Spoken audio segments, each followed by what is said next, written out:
मनोर police ठाण्यात मोठ्या भक्तिभावाने लालबागचा राजा या गणपती मूर्तीची स्थापना करण्यात आली।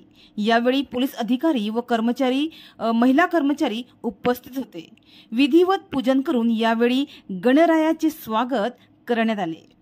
मनोर पोलीस ठाण्यातील गणेश पूजेचा मान यंदा पोलीस निरीक्षक रणवीर बैस यांचे वाहन चालक संदीप भडांगे व त्यांची पत्नी या दाम्पत्याला मिळाला। पुजारी यांच्या सहकार्याने विधिवत पूजन करून गणरायाच्या मूर्तीची आज 27 ऑगस्ट रोजी स्थापना करण्यात आली आहे। यावेळी संदीप भडांगे यांनी मनोर पोलीस ठाण्यातील गणपती विसर्जन कधी करण्यात येईल याबाबत माहिती दिली आहे। माझे नाव संदीप अमृत भडांगे। मनोर पोलीस स्टेशनमध्ये तुम्ही? मी मनोर पोलीस स्टेशनला साहेबांचे चालक म्हणून काम करतो। अच्छा, गाडीवर। सर, लालबागच्या राजाची मूर्ती आहे ना यंदाची?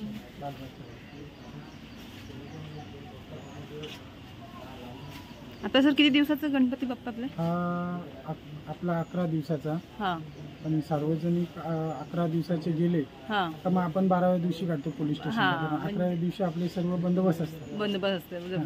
बंदोबस्त झाल्यानंतर मग आपण 12व्या दिवशी विसर्जन करतो।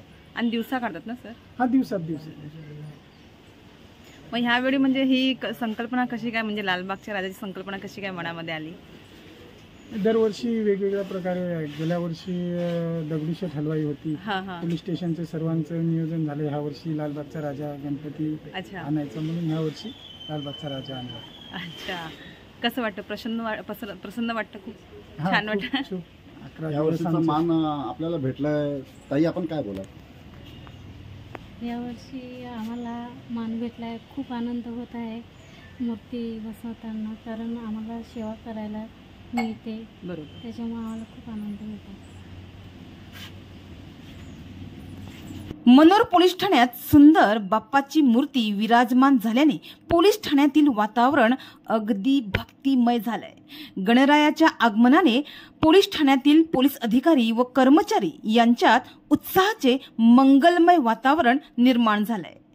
मनोर पोलीस ठाण्यातील पोलीस बांधवांनी मोठ्या श्रद्धेने व भक्तिभावाने गणेश उत्सव साजरा करण्याची सुरुवात केली आहे। गणेश उत्सव काळात नागरिकांमध्ये श्रद्धा, आनंद आणि सामाजिक बंध अधिक दृढ व्हावेत अशी आमची इच्छा आहे, असे यावेळी पोलीस कर्मचाऱ्यांनी सांगितले।